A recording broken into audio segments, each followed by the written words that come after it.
question, no name is needed, just a question, okay? I'm turning it over to the lead, and, thank you again. We'll turn it over to you, Dr. Jennifer.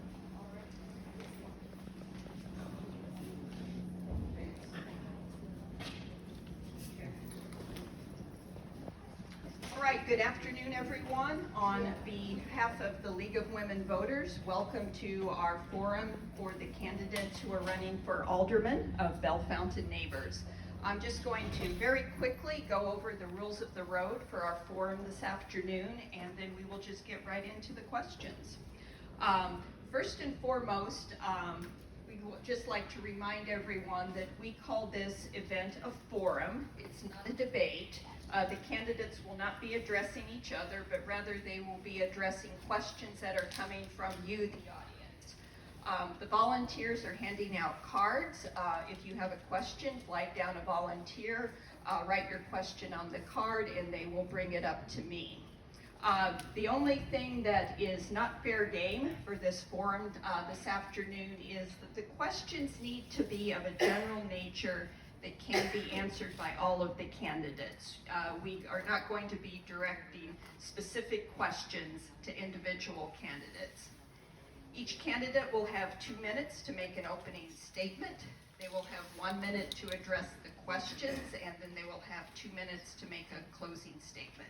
And we just ask, in the spirit of time, because we have a lot to get through today, because we're fortunate with the number of candidates who've come to the forum, just please hold your applause until the end of the forum.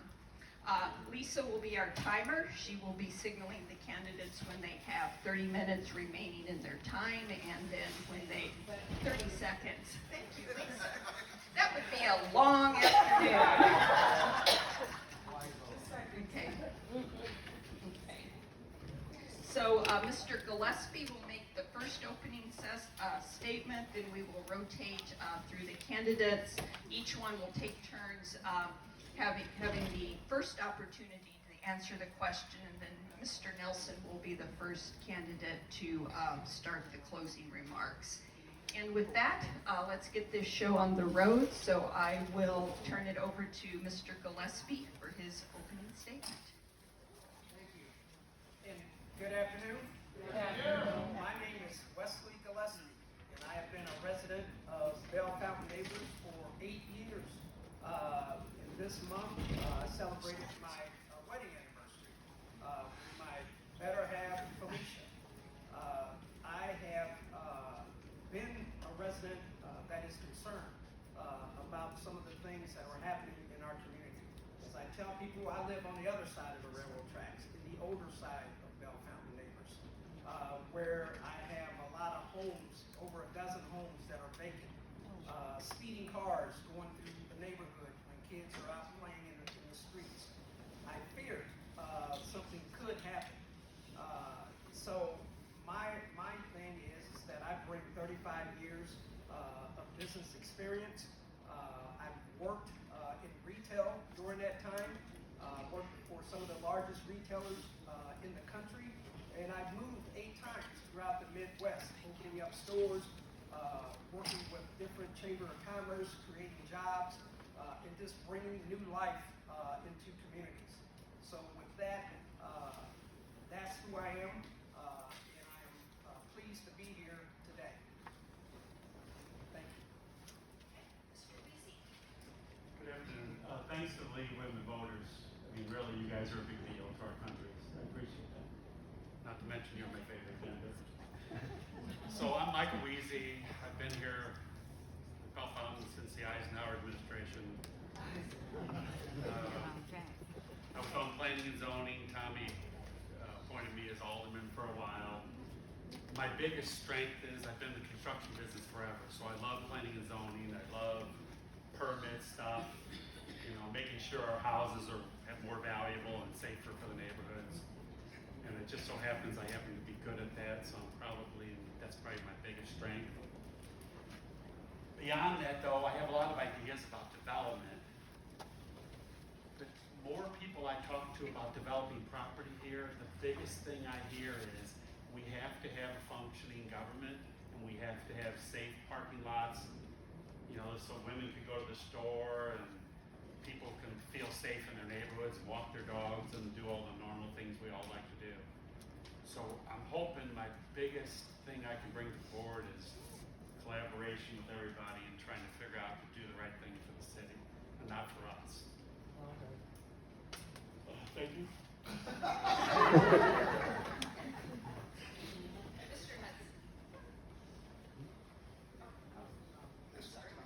Mr. Thomas.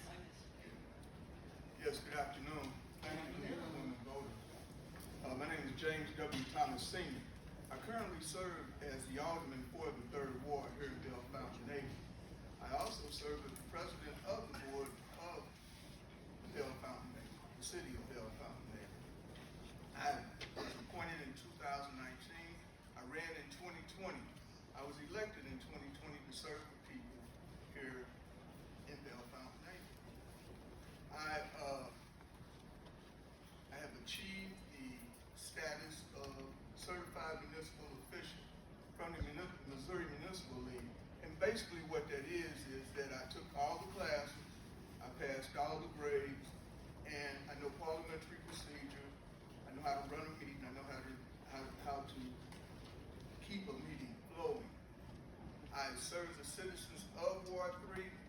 I answer all phone calls, and I'm a family man. Been married 35 years, 36 years.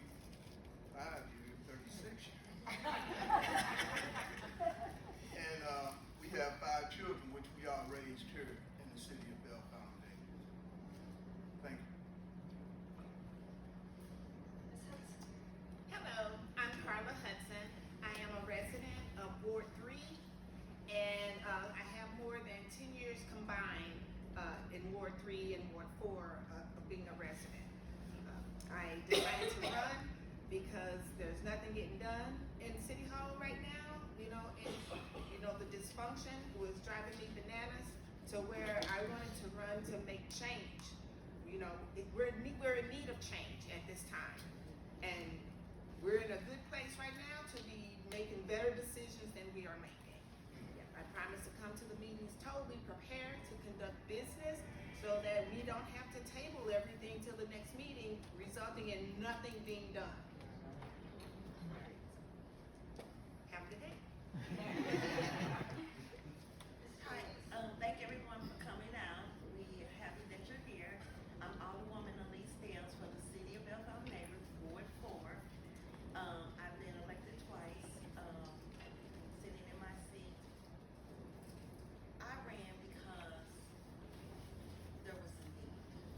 Amen. The previous Alderwoman, which was Audrey, I watched her go through our neighborhood, and I saw how much passion that she had for the people. And I also have passion for our neighbors.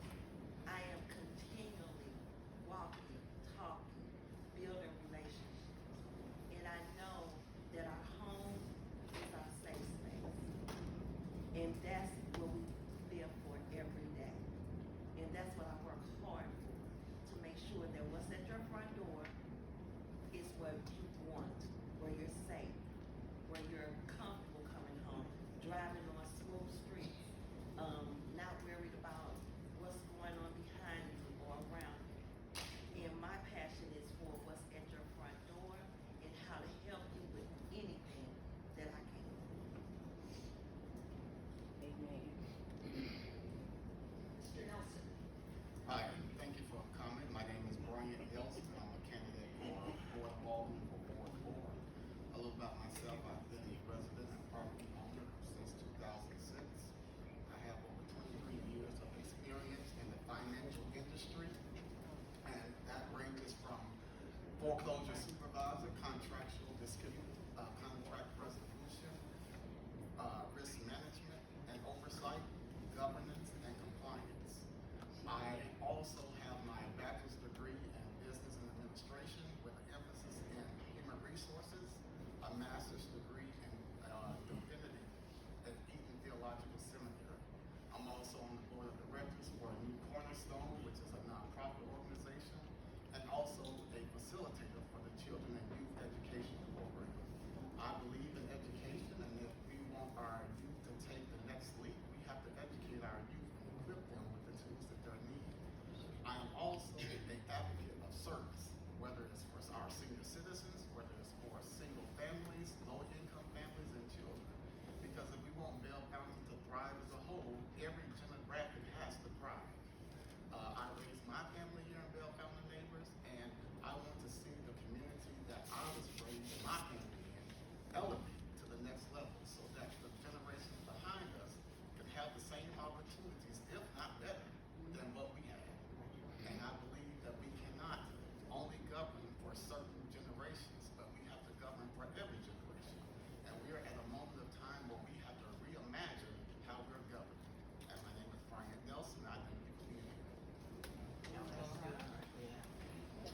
All right, so we will move on to our first question, and Mr. Weezy will have the first opportunity to answer it.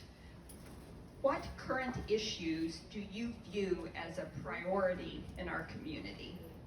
The biggest issues to me, as I said before, is I'm a big fan of development, but I overthink. I got a lot of complicated issues I'd like to work through, like that, and police safety and speeding in the streets. But until we can't do any of those things until all of us can look each other in the eye, respect each other, and work through them. Amen. And we have to function as a body first. Otherwise, all the other issues are secondary. Amen. Yes, I would say crime and speeding and rebuilding our police department and making sure that we have trained and available police officers so that once we do get the economic development, we have a structure already set in place.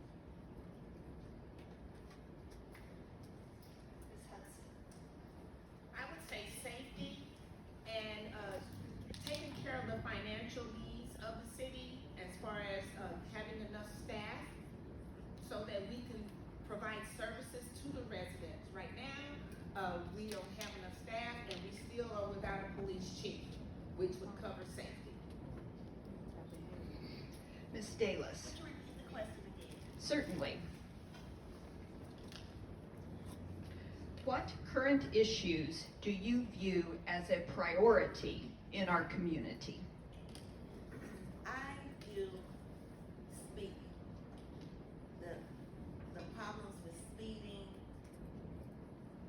the derelict properties that my neighbors talk to me about on a daily basis. Some of our streets need repair because coming home every day can destroy your vehicle. The problems that we have at City Hall is we have to work together, and we can do that. Everybody's looking. So the streets and the speed. Mr. Nelson. The biggest issue I see within our city right now is that first we have to correct the house. And the house is City Hall in our legislative government. So we can't do anything outside of the house until the house is corrected. And so our city government is poorly staffed and our legislative board is poorly run. So until we correct those two items, we cannot begin to correct issues of safety, issues of our streets, issues of programs being offered to our senior citizens, to our youth, to our single, to a single family. So we have to correct in-house before we can move forward to addressing the issues that are going on or speeding. We can't correct speeding if we only have a limited amount of police officers. So we have to correct what's in-house and then move to the outhouse. Mr. Gillespie. Priority to me would be the collaboration amongst the board to come up with different innovative ways to try to move our community forward. How we look at rental housing. When I look at the board that I'm in, I have over a dozen empty rental houses, which leaves room for crime, substance abuse, what have you. The other thing is that the veterans, we have a lot of veterans within my board as well as Bellefontaine as total. So my thing is looking at the veterans, the senior citizens, and the youth and educating them for the future. Okay, thank you. The audience is having a little trouble hearing the candidates. So what I'm going to try to do is, as you answer the questions, I'm going to just kind of lurk behind you with the microphone, and when it's your turn, hand it to you to use to provide your answer. And so for the next question, Mr. Thomas will have the first opportunity to answer. And there were a couple of questions regarding this issue that the audience has asked. There is great concern regarding residents with 3 or more dogs, particularly pit bulls that are enclosed in fences 3 feet high. How would you rectify this? And a similar question had to do with dogs running loose. So first to answer the question will be Mr. Thomas. Dealing with the pit bulls, I believe there is already an ordinance on the books concerning pit bulls, and that ordinance needs to be enforced. We do not have a dog catcher. We do not have a health department, so we would have to lean on St. Louis County Health Department and work with them to come in and help us with that. If the legislation is older than it needs to be, then it needs to be revised and amended. And the second part of the question? It just had to do with dogs running loose. Okay. And again, we would have to work hand in hand with St. Louis County Health Department to get the animal control people into our city, which I have called them before, and they have responded. Thank you.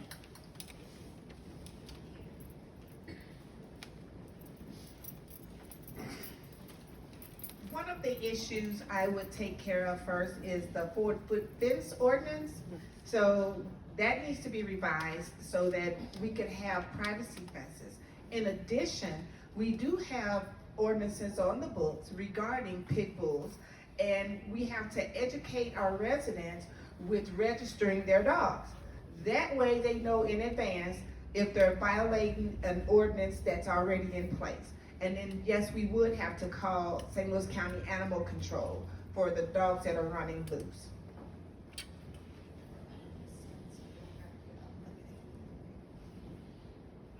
The concern with 3 or more pets should be handled as soon as the individual move in. Now, currently, the people who live here, we would have to call the code enforcer, call the police officer, but we can't control what people bring in unless they have the information from the beginning.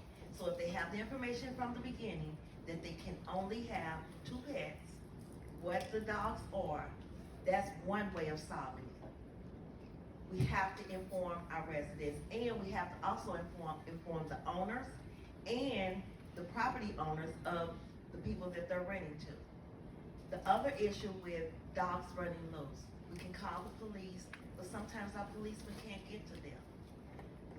St. Louis County, they do not have the staff to come to Bellefontaine every time we're calling the police.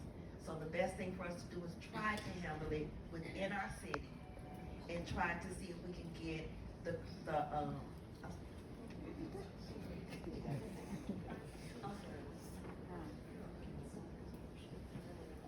One of the issues that I see with the pet issue is we didn't have a code enforcer for 4 years to enforce this ordinance. So it has gotten out of control.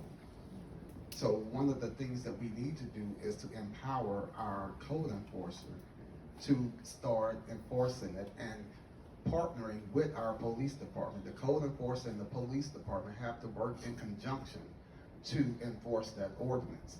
And until we fully staff our police department and get our current code enforcers some additional resources, we will continue to have this problem. And I do also think that letters to owners, residents, and landlords and renters should go out. And once we fully staff our police department and get our current code enforcer, who's doing a great job, some additional resources, we can tackle that problem.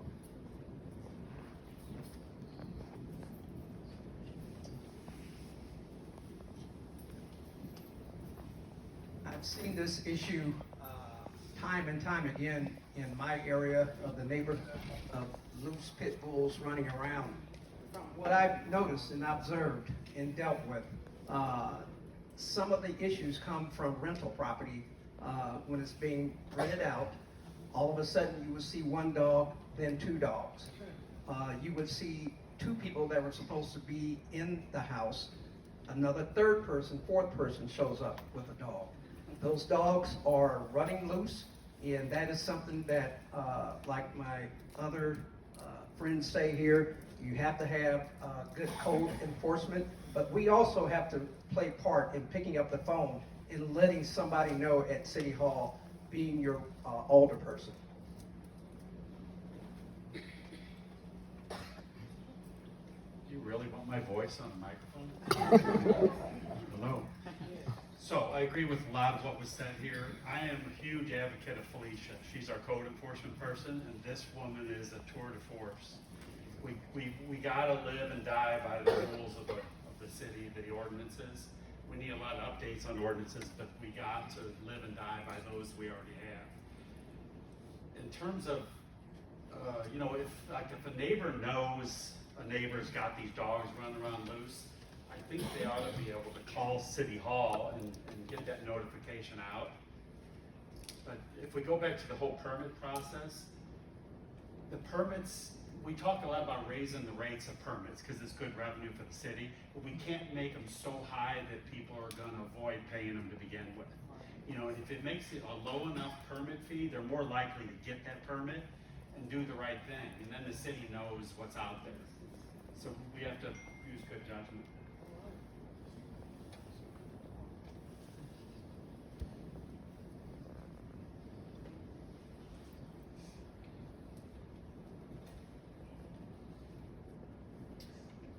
So, Ms. Hudson, let me make sure we're in the right place. Ms. Hudson will have the first opportunity to answer this question, which is, what would your plans be to increase the number of police officers in Bellefontaine neighbors? And I'll add a coda to that question, which has to do with the police chief. Excuse me, it's right here. What is your opinion about hiring a police chief? So kind of two things you can address in the question: the number of police officers and how you would go about hiring a police chief.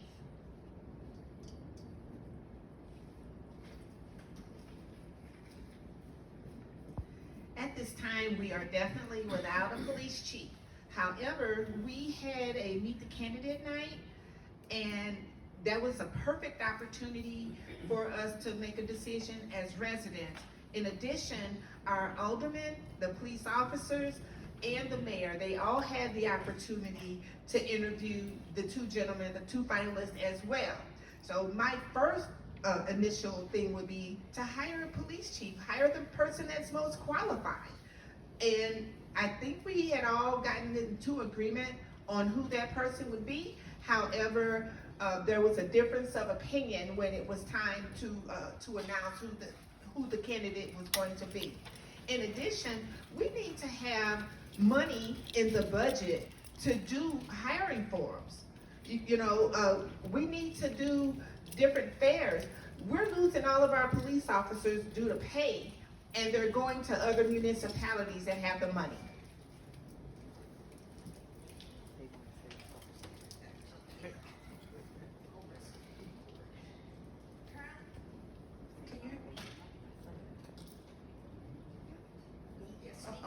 Can you hear me? The plan to increase our police department.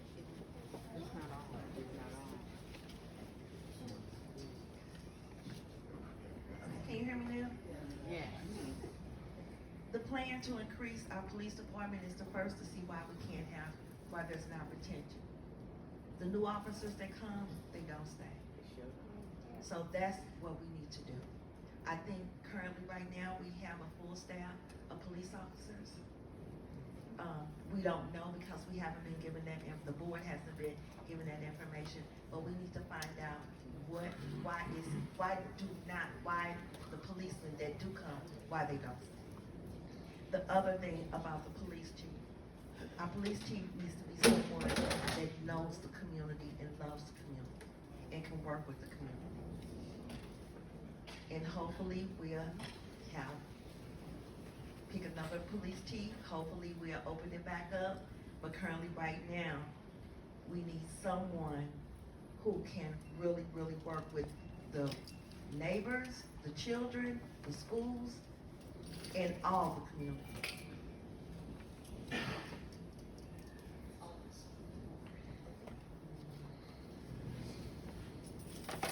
The way we have to address the shortage of police officers, because we do not have a full staff of police officers currently. We cannot, the issue that we have, one of the issues is funding. There's only so many dollars that Bellefontaine has in the budget, and all cannot be appropriated to the police department. So that's where we need a leader, quote unquote, police chief who has innovative ideas as far as grant writing to cover salaries for police officers. So we need forward thinking. And we had an opportunity to hire that type of police chief, but the board voted no. We had a chief of police candidate that had those forward-thinking ideas. And if you were at the candidate forum for the police officers, you heard it for yourself. But for some reason, our current board decided not to hire this individual. So we have to get out of a person having the experience versus someone that we want to have in there.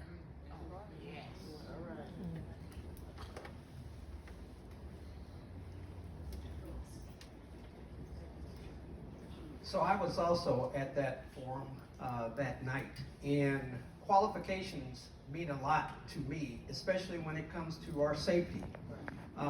During that forum, examples were given as to what worked in that community, what didn't work in that community.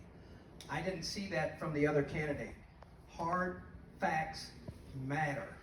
And when I look at recruiting, we have to be competitive on salaries. It's just like any other job. People want to have a competitive salary, and we need to look at that. If that requires us to look at the budget, that requires us to look at the budget. But we cannot do that without the assistance of a qualified police chief.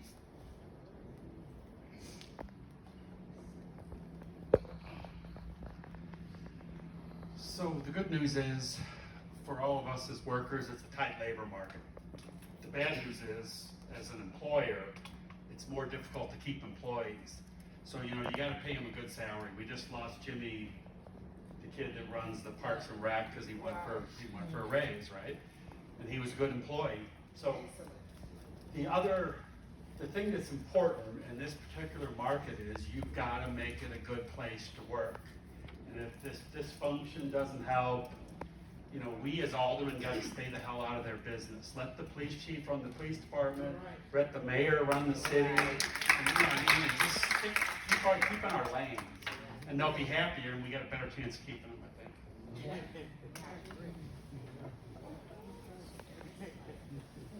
think. The police department was given a raise on last year, which made them competitive across the municipalities of our size. I think we're still down, I'm not sure of the number, but we don't have a full complement of police officers. As far as the police chief goes, in my opinion, our police chief needs to come from our community. Amen. He needs to be a reflection of our community, so that as he runs the police department, it doesn't take him a year to make those kinships and friendships with the surrounding municipalities. So that when he or she does make those decisions, that he has the backing, not only from the community, but also from the other police departments, and also from the police officers. We need a more diverse police department than we have right now.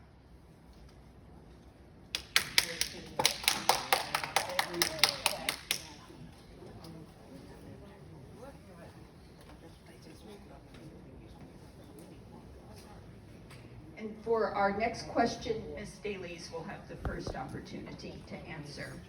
So this question deals with ARPA funds, and just to make sure we're all on the same page, that is the pandemic funds that were provided to the community as part of the COVID-19 pandemic response. So we have a couple of questions from the audience related to that, and how would you use ARPA funds allocated to our community? And then as just a follow-on, A constituent wants to know if those funds could be used for substance abuse counseling, and is that something that you would consider? So Ms. Davies has the first shot at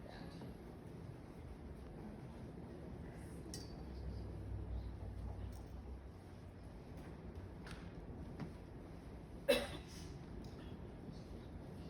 Currently, half of our ARPA funds have been used for the rec center and some of the other items that we needed. The remaining of the current ARPA funds, I would select to use portions of it for our home improvement program. And that would delegate $1,000 per homeowner to do whatever they needed to fix up their home. If they didn't need it, they wouldn't have to apply for it. We would also have to get the information to go through the computer and to staff the inspector for the whole program. The remaining of the money, which could be used with what the board comes up with a plan. Currently, right now, we don't have a plan for some of the items that we need, but I would use it for the home improvement program for our homeowners to get $1,000 to fix up their home.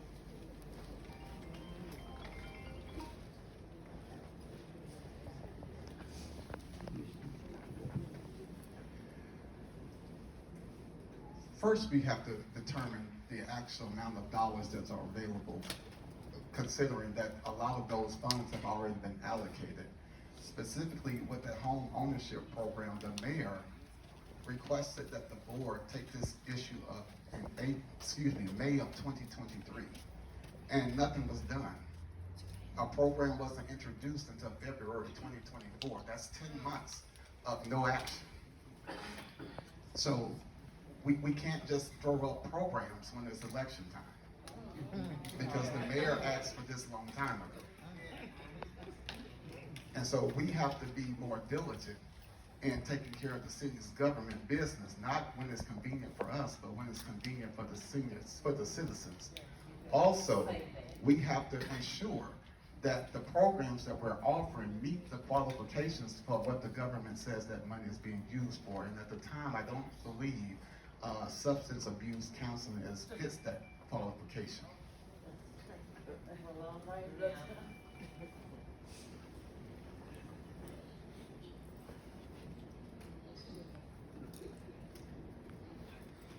With those type of funds, I think that we need to utilize towards veterans that live within our community, seniors that live within our community, and educating the youth. The substance abuse, when I look at that, sometimes it starts at an early age.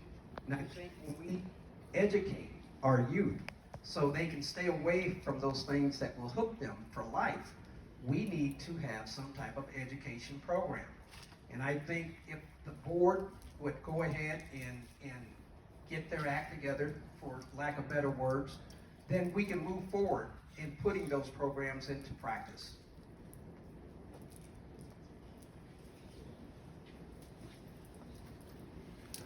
A lot of good ideas. So I don't know how much money's left. I read about Mayor Tapman's idea about giving X amount of dollars for each ward to spend.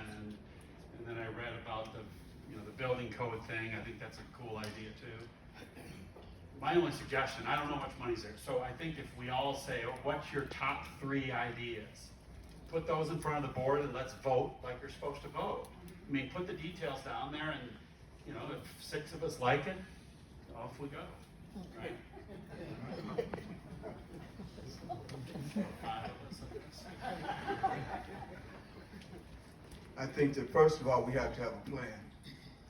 And that plan has to be distributed throughout the whole city fairly to all the citizens. Taking care of the seniors, taking care of the young folk, taking care in helping the school district, taking care in helping the programs that we don't have, that we could have at the rec center, that we could fund. Now, I'm not saying we could use ARPA money for that, but we have general fund money that could be used for that. And I think the citizens are the most important when it comes to that. And I know we did use ARPA money to do some trees, And within the 23-24 budget that was vetoed, there was more money in there for the trees that I believe have been appropriated from the ARPA fund. Thank you.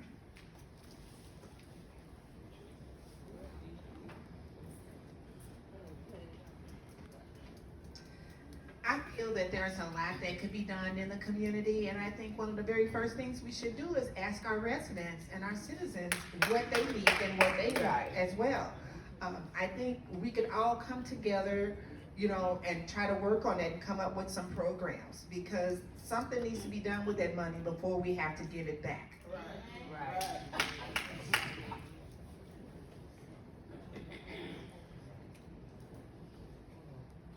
So for our next question, Mr. Nelson will have the first opportunity to answer that, and it is, what are your plans for curbing crime in Bellefontaine neighbors? The first thing we need to do is have a fully staffed police department. Currently, on average, we have 3 to 4 police officers a shift. If one gets a call, 2 of them respond. So you have 2 remaining officers patrolling all of Bellefontaine neighbors. That's just not sufficient. And we complain about crime. We complain that we don't see them patrolling. But on the opposite end, we don't have enough police officers. That is not sustainable. So we have to fund and properly staff our police department so that we have adequate bodies on the street. We have adequate patrols. It would be my desire to see 2 officers per ward patrolling on the shift. And somehow that can really curb the crime, but until we have a fully staffed police department, we will continue to see crime, but we also need to partner with the neighboring municipalities and St. Louis County.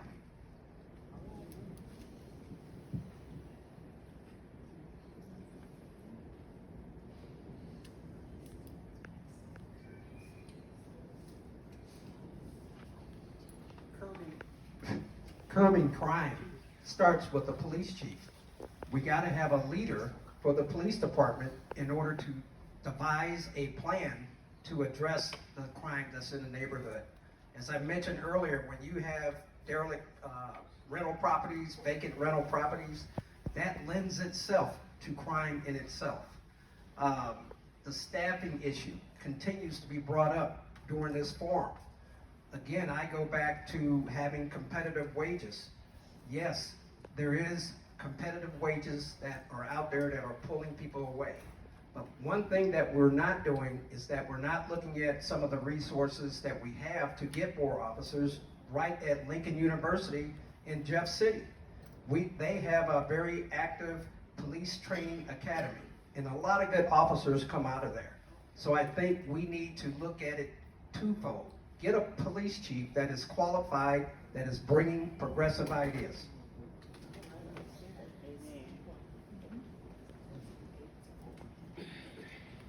I think as an older person, the day-to-day operations is none of my business. I feel strongly about it that I can vote for a chief. I can help if you guys have ideas about legislation. I can certainly vote on that stuff. But I think if you hire a chief of police and the guy's skilled, we have to trust his advice that he gives to the mayor, whoever the mayor is, and then let them decide. And if you don't like what they do, and there's 4 years or whatever the term is, you can vote them out. But meanwhile, trust their advice. They're the experts. But we all know it's a big deal. We got to do something.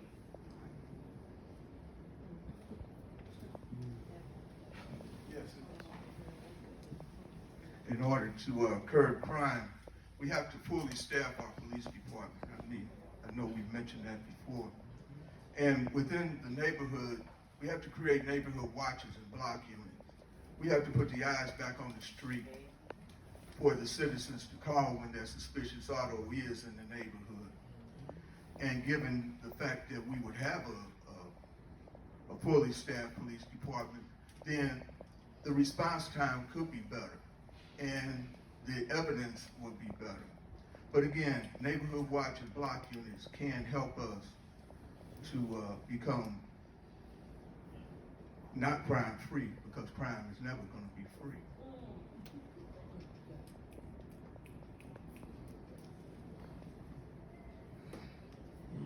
it is my thought as well to get us a police chief, fully staff the police department, and then also work on infrastructure. It's really dark in Bellefontaine neighbors, and it shouldn't be.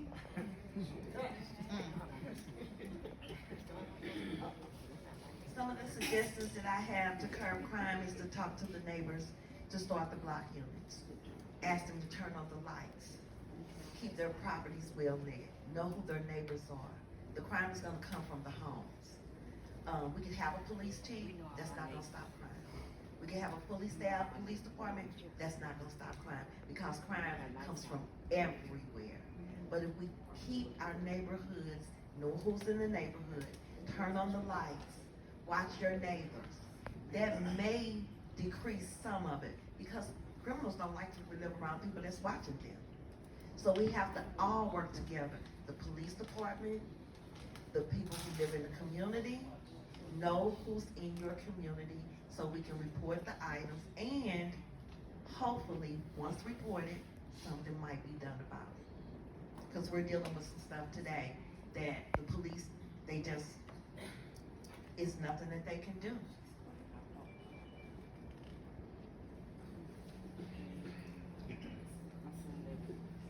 So Mr. Gillespie will have the first opportunity to answer this question, which is, what is your plan to bring unity, cohesion, and professionalism to the Board of Aldermen? Oh, that's a good one.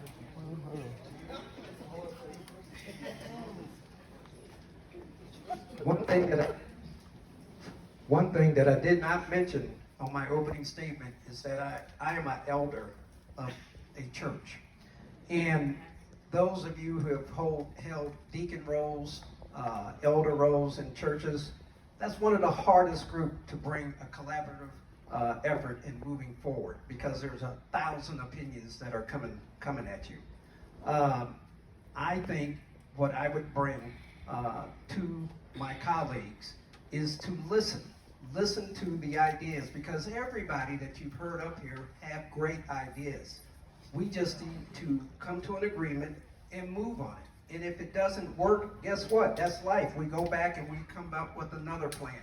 But we keep moving forward, not stand still or move backwards. Collaboration and accepting each other's progressive ideas, something from other communities that may be working, that we can use.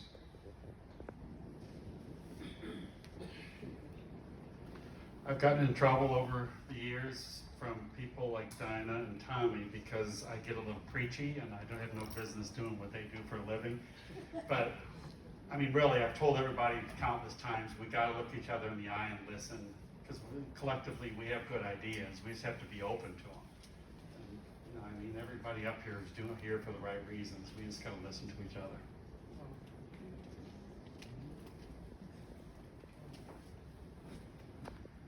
I too serve as an elder of my church, and it's one thing about being on the board and having served on the board for these last 4.5 years, is that everyone does have their own opinion, and we do have to come together at some point.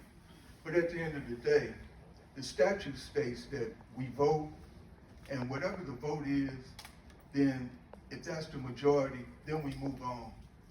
Whether that motion is in agreement with whomever, but it's for the people, it's for the citizens.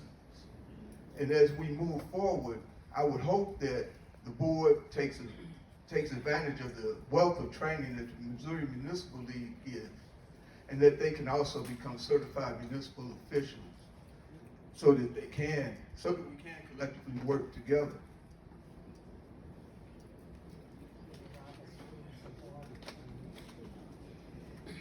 I'm a big supporter in receiving training, but you also have to be able to collaborate, be able to resolve conflict resolution issues, and you have to be able to listen.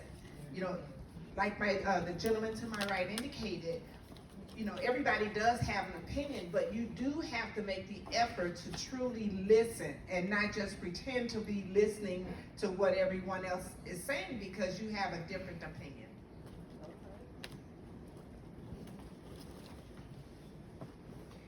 I agree with everyone. I think we all can get in a room. Everyone has some input. Put it together and vote on it. And establish it. Everyone has to put an input on whatever it is that we're talking about. Not just what one person wants, but what the law says and what we can do legally. And I think if we come together and everybody votes on it and agrees it and agree on it, we should move forward.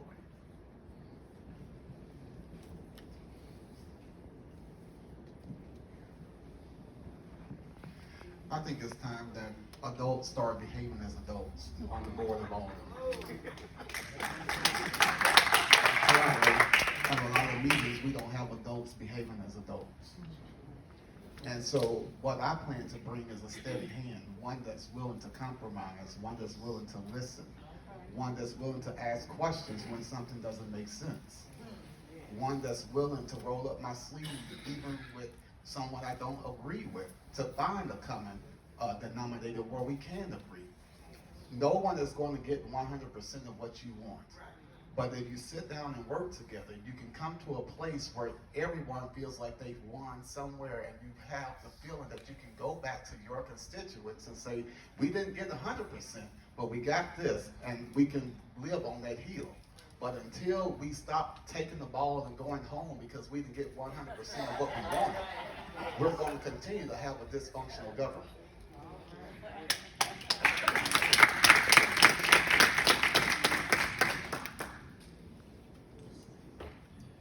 So Mr. Weezy will have the first opportunity to answer the next question, which is, how will you encourage more business to come to Bellefontaine neighbors?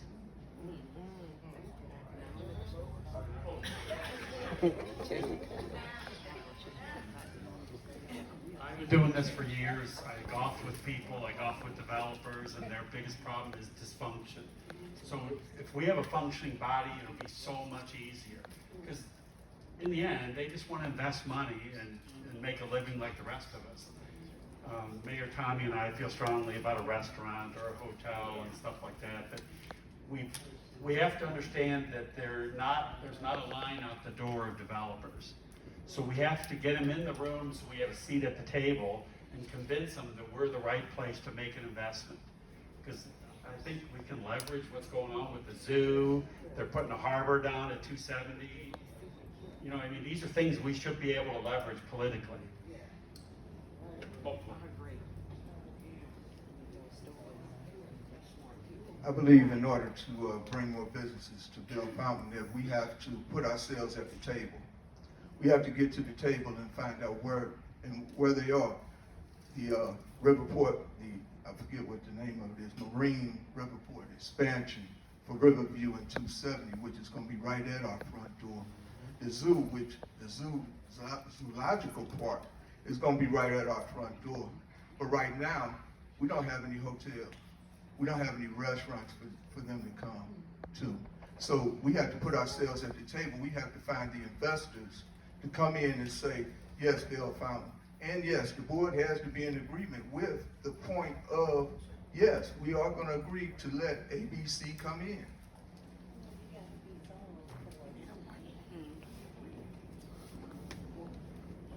I feel first we have to rebrand and revitalize our community. Right now, we're a mess.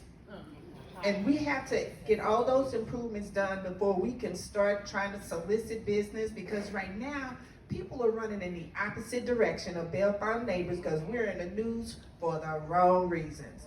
So we have to first correct our situation within City Hall.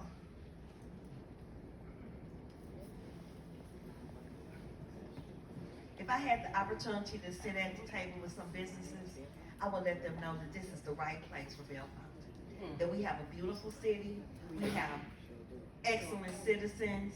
They would come to their businesses, if it was a restaurant or whatever it was, but I would let them know this is one of the best places to live, to have their business. Amen. And we have some great citizens who are here that will come in and help their business grow. I would not discourage them not to come, because we live in a great place. Our homes at Bellefontaine is a great city. It's a great city, and we have great citizens that would come in and try to make sure that that business stays in the community.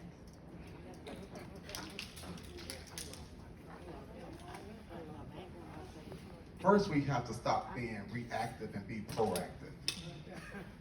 Because we have known for quite a long time that Safari Zoo was going to be coming, that Riverport and Riverview was coming, and that training facility for the Missouri National Guard. We've known this for a couple of years now. So we should have already been in the planning stage going out to these businesses. So we're 2 years late to the party.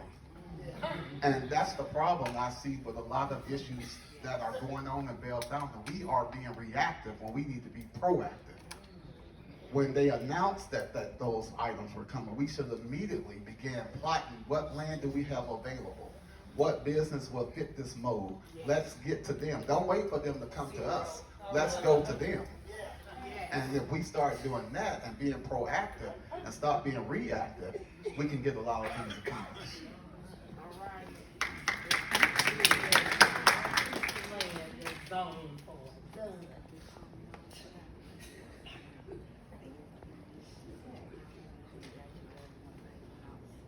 When investors look at this area, one thing that they look at is, will my investment pay off? Because if I'm going to put equipment, things of that nature, we need to have a vibrant police department to protect what they invest. If you don't have that, you're asking somebody to invest millions in an area where we can't get control of our crime first. We got to get control of our crime. The other thing is, when you're reaching out to developers, they look at the spacing. They look at how access can come to Bellefontaine Road. Well, guess what? They've already redid 270, 367. It's already done.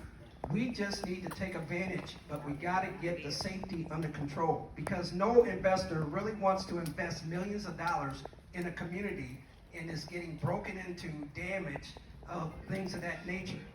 That is something that we need to look at. Let's get our police department under control.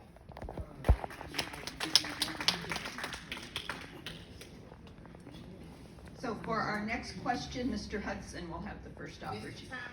I'm sorry. You guys are just going to have to change names. My husband would have a problem. Okay. Okay, so let me try that one again. For our next question, Mr. Thomas will have the first opportunity to answer it. What are your plans to help with the trash sprawled across the neighborhood?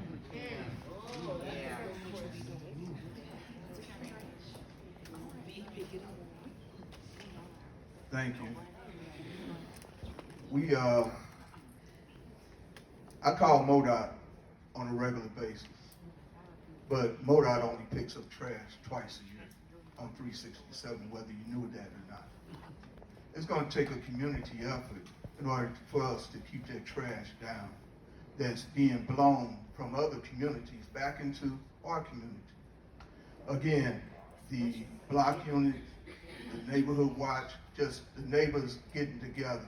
I know I take my son and my daughter and we go up right at Common and 367 and we pick up that trash from that corner as it collects. We're just two people that can do that. But in order to do that, I think it's going to take a community effort, a don't litter in Bellefontaine effort throughout the community, so that we can pick up this trash. Because if we're going to depend on MoDOT, if we're going to depend on our own public works people, then the trash is still going to exist. I don't think we should put trash cans on every corner because they overfill. And then the trash gets even worse.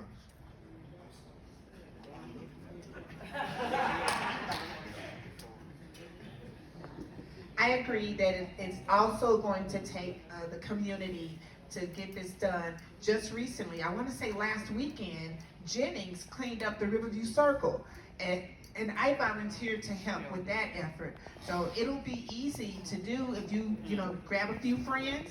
We work with one ward, we start with the next ward, and we get this trash picked up because we cannot depend on anyone else. Plus, the people driving down the street, they throw trash out of their cars. And so it's a little ridiculous. We've gotten away from finding people for littering. And maybe that's an idea that we get back to.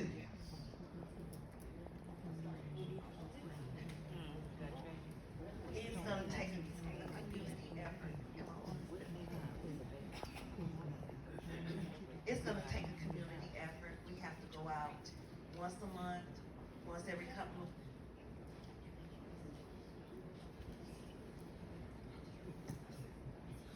Can you hear me now?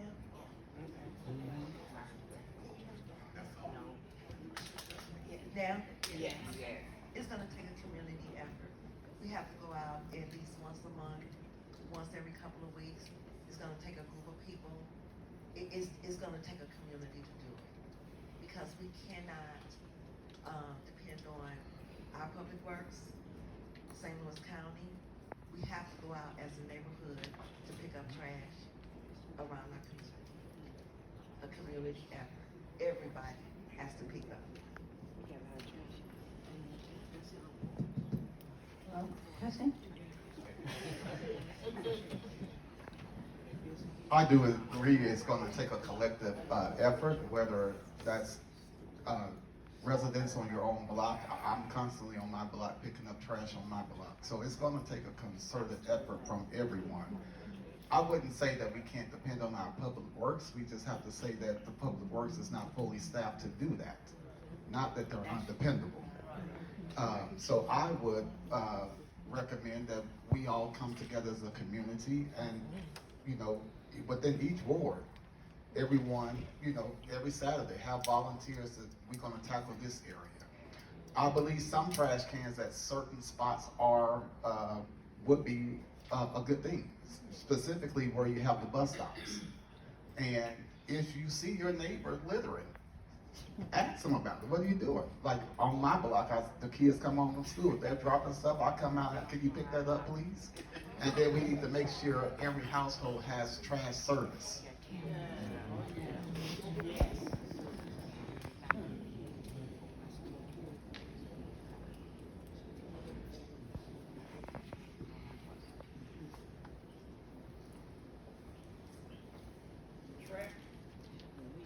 Trash is a huge problem. When I look down our street and I see trash cans, because that resident paid their Trash bill, it doesn't get picked up. And this is causing a lot of trash blowing around. I give you an example. The trash was so full, there was probably about 100 birds just picking the trash up. and then they'll fly away, and then they'll drop the trash. So we need to educate our community. We need to tell them about you put the trash can out At 5 o'clock, and you pick it back up at 5 o'clock the next time. You don't leave it sitting out. If you didn't pay your trash bill, then you need to take the trash can, put it back where it belongs in your yard, backyard, or what have you. This is the ongoing problem that I've seen. Working with Moline, With my church, we actually went out and picked up trash. It works.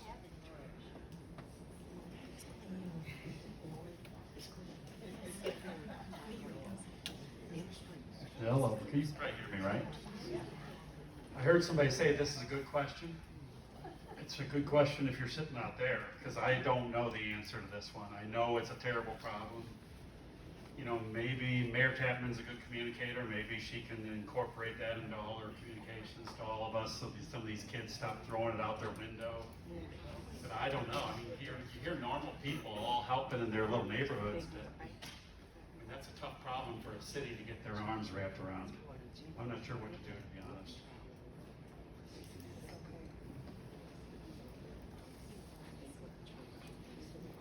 For our next question, Ms. Hudson will have the first opportunity to answer it.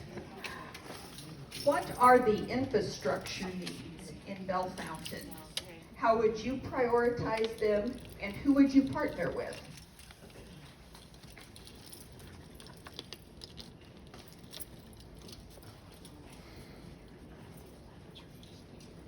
Hello. One of the important infrastructure needs we have is lighting, and I would partner with Ameren for that.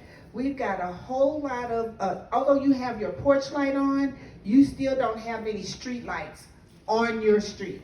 And Bellefontaine Neighbors is one of the darkest communities here in North County. So that would be my number one issue, is the lighting and dealing with Ameren on that issue.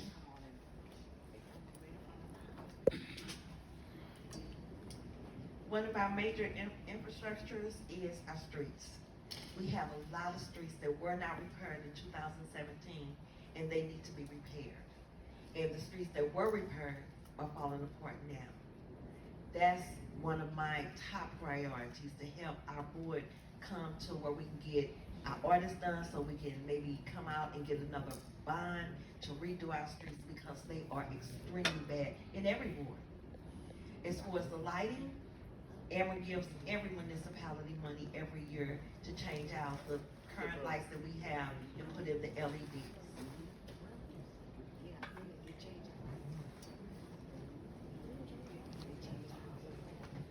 I agree that our streets are an issue here. One of the things that I would consider, or hope that the board would consider, is, again, Bellefontaine only has so many revenue dollars. We can't continue to pass taxes on to the citizens before you would tax them out of their homes. So the best next thing to do is start writing some grants to pay for some of this stuff. We can't go borrow money because we don't have a bond rating. And until we get that corrected, we can't go borrow any money. So we have to focus on grants, because within the tax base that we have right now, we don't have it in our budget to fix all these streets. We simply cannot afford it. So we have to write grants. And if you want to put some more taxes on your residents, then you will see more rental properties, because you're going to tax the owners right up out of their properties. This is one.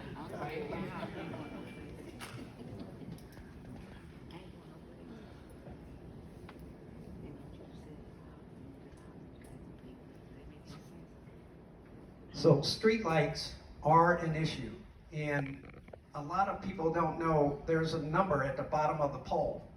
You call that in and report that number, and somebody will eventually come out and repair that light. I've had situations where somebody ran over the pole. Get the pole number, they'll come out, they'll remove the pole out of the yard and put another one in. It's communication. Use the resources that we have. Contact your alderperson, give them the pole number. As far as the streets, our streets are getting tore up from people who are parking illegally, semis, the tractors on the street. It's cracking the pavement. Our streets are not made to withstand all of that weight going up and down the streets. I know people need to make a living, but there is adequate parking for semis up by Quick Trip.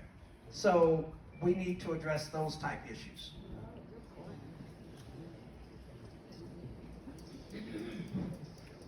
Back, I want to say 2019, I did a return on investment analysis of the rec center and City Hall, where we could get rid of all those old inefficient light fixtures in that building and turn them over to LEDs, and the payback was like 3 to 5 years. So that doesn't cost us money. We got that money from saving the power that we were wasting. And I'm a huge advocate for that rec center. Not every little city our size has that rec center like that. That's a big deal for kids. It's a big deal for older people like us who like to go jump in the pool. So I think we can get some value out of the dollars in there by changing the lights by the pool and the hallways and whatnot, because that place is just terrible and inefficient. City Hall isn't much better.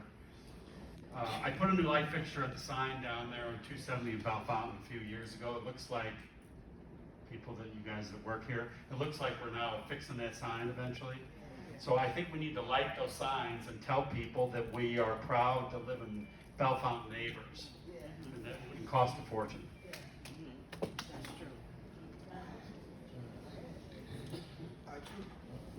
I too agree that lighting is a problem here in Bellefontaine neighbors because we're still using incandescent light, and then you would drive down the street a little bit further and look brighter. Well, then that's because that's an LED light. But we need to come through and we need to change all those lights back over. Another problem, infrastructure, MSD. MSD, the infrastructure of MSD dates back probably to the 1700s. Not up this far, but in some places within the city of St. Louis. And so, where you see sinkholes, where you see these dips in the road, sometimes that is MSD's problem because there's a water wash going on. So that's another thing that we need to work closely with MSD to get those areas fixed. And our streets.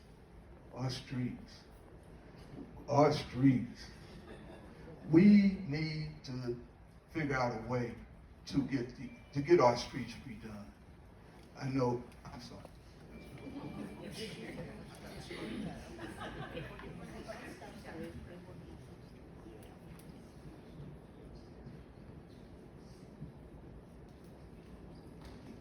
For our next question, Ms. Dailies will have the first opportunity to answer it. And it is, the city has issue with squatters, renters without proper rental agreements, and slumlords or LLCs who reside or have invested in a home or our city. How would you, as an elected official, help mitigate those who choose not to follow the ordinances and processes of the city?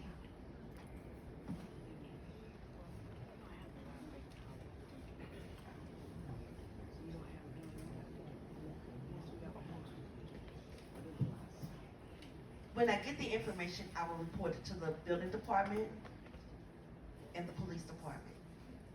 Because you have to follow protocol. You have to go with those departments so they can legally address the matter. We have stuff on the books right now where if you move into your property or rental property, you have to provide information. Squatters, that's on the police. Other codes on the building department. We cannot interject in when laws are being broken. They have to go to the proper department.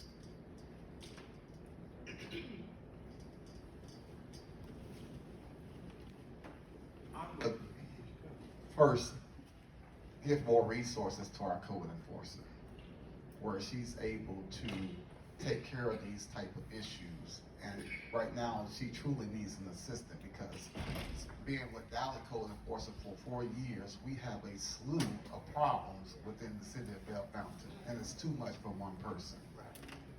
Second of all, we need to enact some legislation that curbs some of these LLCs from buying up all the properties within St. Louis County and within Bellefontaine. There are all ordinances that you can enact that can limit. Can't hear you. Reclaiming my time?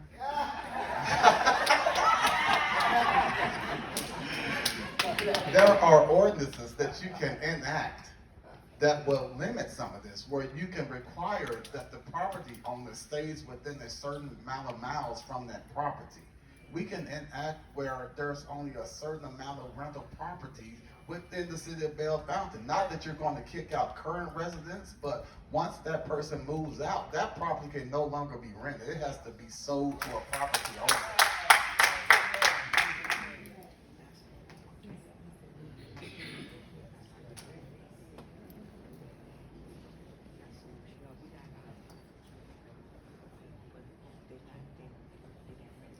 Squatters go back to what I was mentioning earlier about empty rental homes. If the homes are sitting empty for 5, 6, 7, 8 months, and then all of a sudden you do see something, activity in there, it needs to be reported. If you're a neighbor, you see it, report it, say something.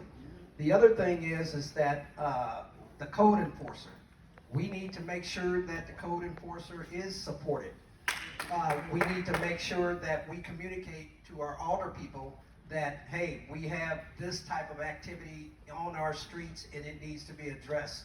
The last thing, when it comes to the occupancy permit, we need to partner with the housing authority if there are people who are using housing assistance, because there are inspectors that if you call, they will send out an inspector. They won't tell you who is coming and when they're coming, but rest assured, they are coming and they will take care of the situation if there is more people in that house than what was recorded at City Hall. We need to be vigilant and we need to say something.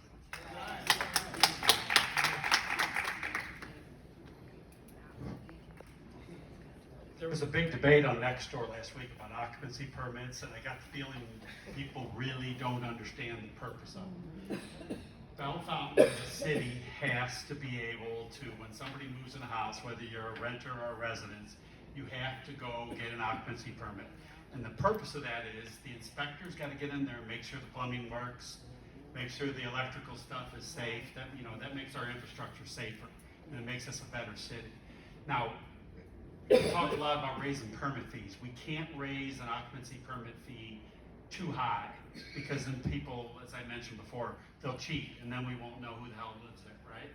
So Florissant has a program, but I think they're a class 1 city, I think, versus we're class 4, where they can track who owns these LLCs. Because I think our last city manager that's sitting over there, I think they struggled with finding out who owns these properties. Because if a renter's in there, that person's not really responsible for that structure. You know, they're living there as a tenant, but we got to have a database of who owns these properties so we can put the heat on them.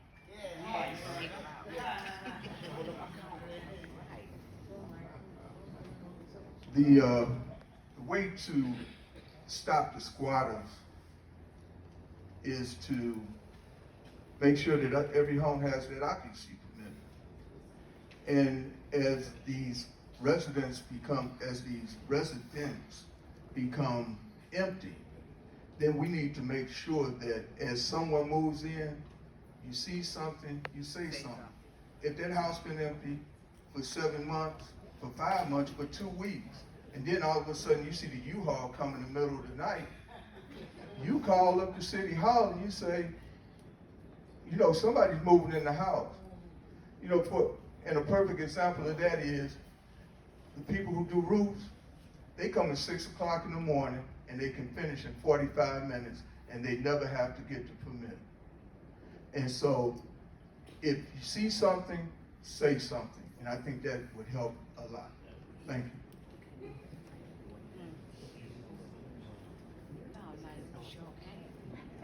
I agree with the see something, say something, but I also need to make sure that our code enforcer does have the staff that she needs to be able to do her job, because she can't be everywhere at once. And you know, you gotta tell, well, they call it snitching, but you need to snitch on your neighbors, because you know when they pulling up in the middle of the night moving into a house and you know they have no permit.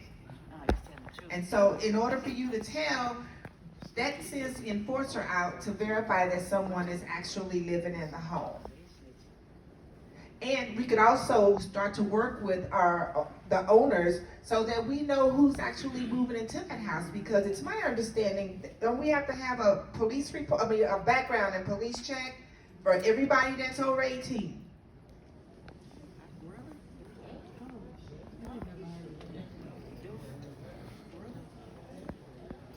For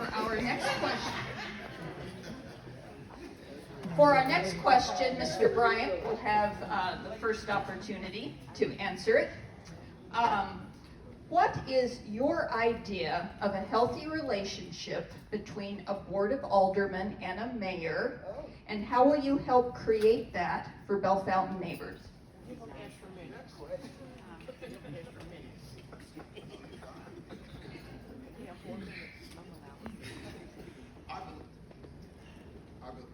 Can I stand up, please, and just talk? Is that all right if I just stand up? Thank you. Hello, testing. I'm gonna bring you a cord next Tuesday. Oh, there we go. So in order to foster a working relationship, I believe you have to be willing to compromise on differences. There will be times where different ideas are just not meeting the ends meet. But that doesn't mean take the ball and go home. That means work a little bit harder. There will be some times where you may have to compromise a little bit more. There will be times where you receive more, that you give more. But the problem that I see is that we are letting emotions, feelings get in the way of government. And until we take out our personal emotions, our personal feelings, and learn how to work together to move the city further, because it's bigger than Brian Nelson. It's bigger than Mayor Tapman. This is the city of Bellefontaine neighbors. So take out your personal feelings, take out your personal agendas, and work together as a city to further build Bellefontaine to the next level.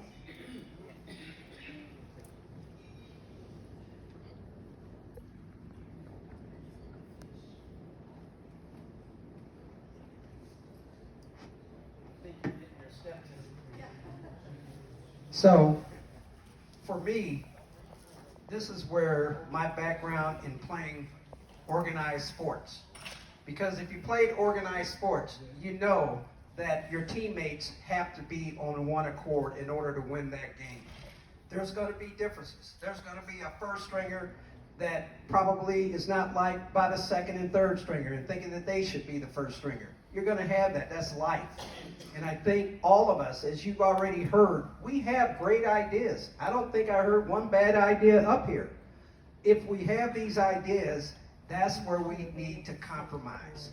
Compromise solves a lot of problems. If it doesn't work, then we go back to the drawing board.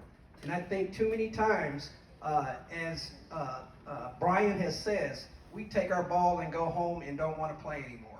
That's not how you govern. You have to compromise, and let's be innovative and try it. Thank you.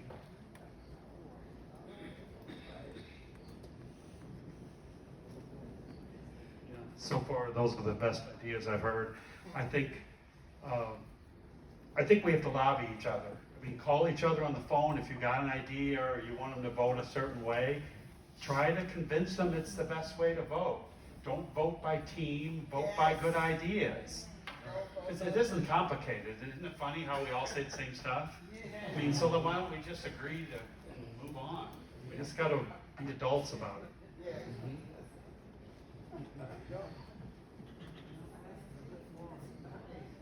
As the board legislates and creates ordinances and resolutions, the mayor is to follow those motions and resolutions. Sometimes and that is the way it is set up by statute. But sometimes when you have a difference of opinion in what that legislation should be, and the board has legislated and voted, then at the end of the day, that is it. So, right, and that's it. So if there's a 7-1 vote, on any issue and it becomes law, then that law is to be enforced.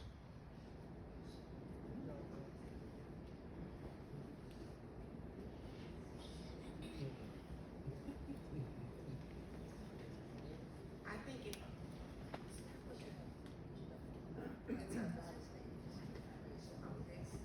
Hello?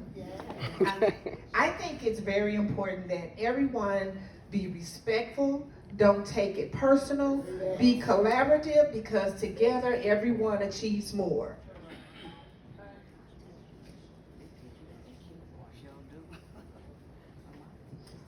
I think a lot of people think the board doesn't get along, but we do.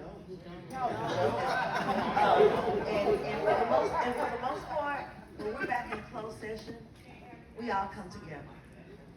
And when we listen and communicate and share the information, we all agree, sometimes we disagree, but we vote and we move on. And I do believe that this is business, this ain't personal, but it is personal because this is where we live.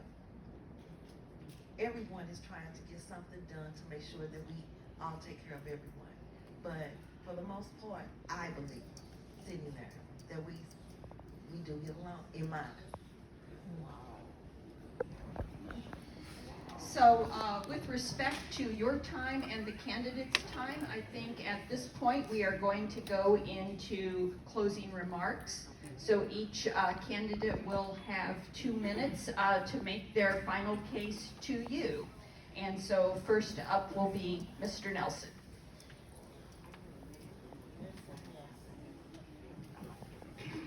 Again, thank everyone for coming out and taking time out of your busy schedule on a Saturday when we are normally running the errands. So we thank you that you're interested in your government.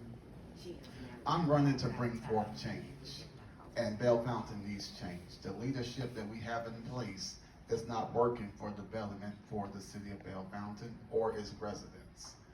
And you have to ask yourself a question: are you or is Bellefontaine in a better place than it was 8 years ago?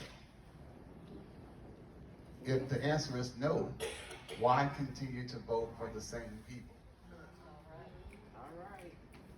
My grandmother once said that to continue to do the same thing and expect different results is insane.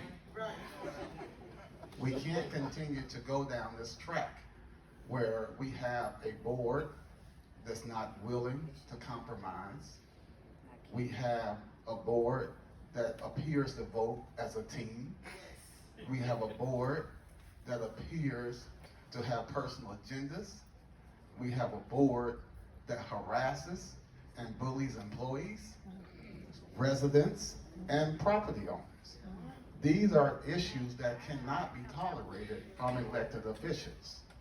And until you as citizens take charge of the vote, because the elected officials have no power unless you vote them in. And we are tired, the citizens are tired, we have acknowledged that we're tired. So if you're tired, why continue to vote the same way?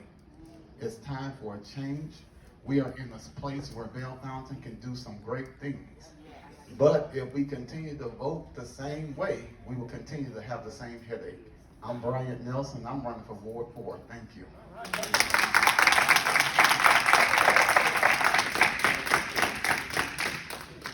As Alderwoman of Ward 4, what I do for my ward is make sure that I take care of the people. You do. I make sure that everyone is taken care of, regardless to what their status is, where they live. It's about coming together and caring for each other. Do we have issues on the board? Just like every municipality. Am I gonna work hard for my citizens? Every day. I get up every day to make sure, what can I do to make sure that the people in Ward 4 are taken care of and how we can best serve them. I'm not here to throw anybody down, because that's not what I do. And when you start out throwing darts, throwing people down, what they don't do, and you're not wearing the shoes, that's just wrong. And when they go low, I'm gonna continue to stay high and serve the people in Ward 4, because that's what they need. A lot of people don't like to be bothered, but they wanna be safe. They wanna have a safe city. They wanna be around people that care about them. They wanna be around their safe neighbors. They don't want people in their business. And yes, we can work together, and we have been working together. And hopefully we will continue to work together. But I'm not here to throw nobody down, because that's just not how to do it. And when you go low, I have to stay high, because that's what I bring to each door in Ward 4. We try to show love, compassion, and make sure that everyone's needs is met to the best of our ability, and do things legally when it comes to legislation for the city of Bellefontaine neighbors. Alderwoman Elise Dales for the city of Bellefontaine neighbors, and I hope that you'll vote for me.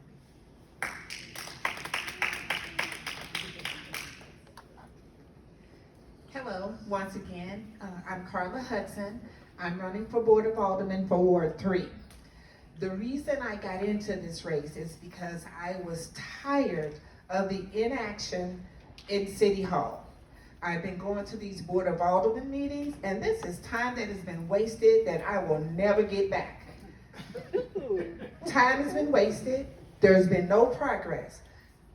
Look at the minutes. you'll see there's been no legislation passed in the last year. The last year alone, and I'm just talking about the last year. When you have that type of disservice being given to the residents, you guys need to demand more, because you deserve more than what we have been getting. I'm not the first person to complain about this, and I know that you all realize we need to do better. We need to revitalize, rebuild, rebrand, because we are constantly in the news for no apparent reason. This is ridiculous. We need to do better. I demand more as a resident. So here I am, trying to make a change in City Hall, because we need change. There's absolutely no excuse at all for the inaction in the last year. And you as residents have the right to change that.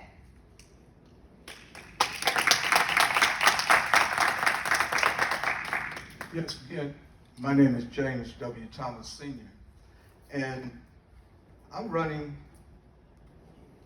for a second term. And this second term that I will fulfill is to continue to build the police department, find us a great police chief to lead our police department, and legislation has been passed in this last year. You can go back and you can read the minutes and you can check the ordinances that have been passed. As we continue to grow as a city, as we continue to search out economic development that will come to our city, but will we be ready to accept that economic development and move forward with it? That is the question. And as board president at this time, that is my desire, that we do find economic development, that we do search out economic development.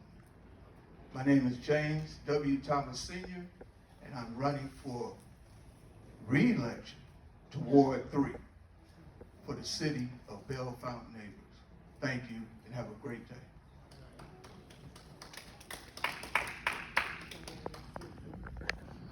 Hello. So, again, I'm Michael Weezy. I'm an electrician.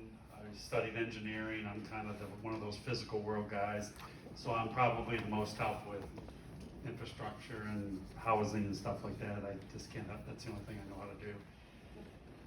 We're a city of 11,000 people, but in the end, it's really, you guys are it. Because you go to city hall meetings and there's only a handful of people there, right?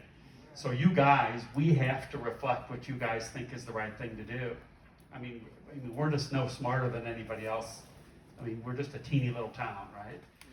So my only commitment is I'll show up for votes.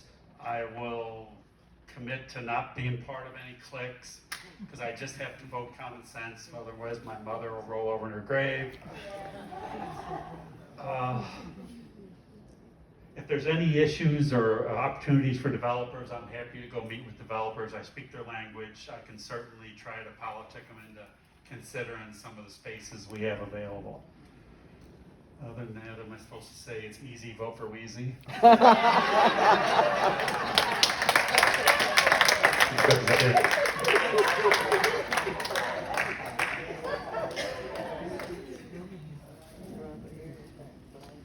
Boy, that's gonna be hard to follow. I'm Wesley Gillespie, and I'm running for Ward 1 in Bellefontaine neighbors that went half represented all last year. And I know that was tough on Alderwoman Hester, having a ward that's supposed to have 2 alder people, and it was only 1. We were unrepresented, and that's not right, because everybody should have somebody representing them and hearing and speaking what your concerns are. And I can commit to you that I will be your voice.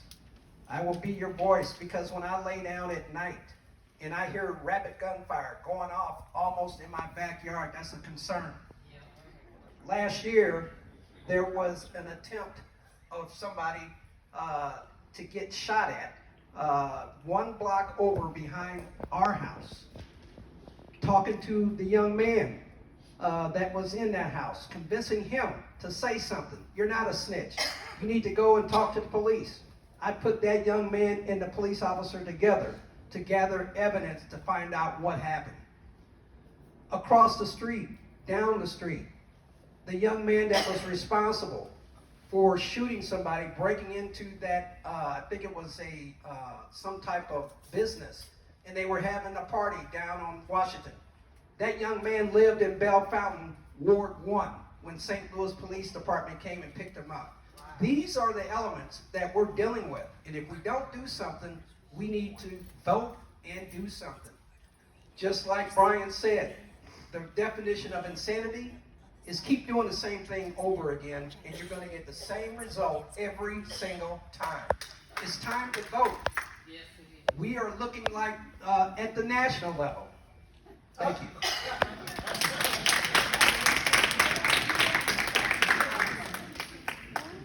So I would like to thank all of the candidates for their participation this afternoon.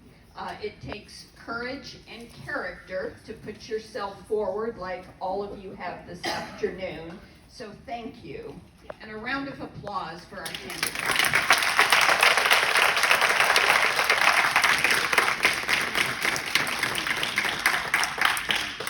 And because apparently they are gluttons for punishment, there will be another opportunity for them to do this right here at the St. Louis County Library Lewis and Clark branch on the 19th of March from 6 p.m. to 7:30 p.m. So with that, I would like to remind all of you in the audience that it's now your responsibility to go vote. No excuse absentee voting is going to start on the 19th of March at the St. Louis County Board of Elections, 925 Northwest Plaza Drive in St. Anne, and a variety of satellite locations for no excuse absentee voting will be open on the 21st of March. Probably the closest one for you here in Bellefontaine neighbors will be the North County Rec Complex. Polls are open on April 2nd from 6 a.m. to 7 p.m. And as a reminder, since we live in St. Louis County, we can vote at any polling place in the county. So you can go to the website for the St. Louis County Board of Elections, our League of Women Voters tool, vote411.org for more information, and I would encourage everyone to do that. So thank you for your attendance. Have a lovely afternoon, and we hope to see perhaps some of you on the 19th of March. Okay.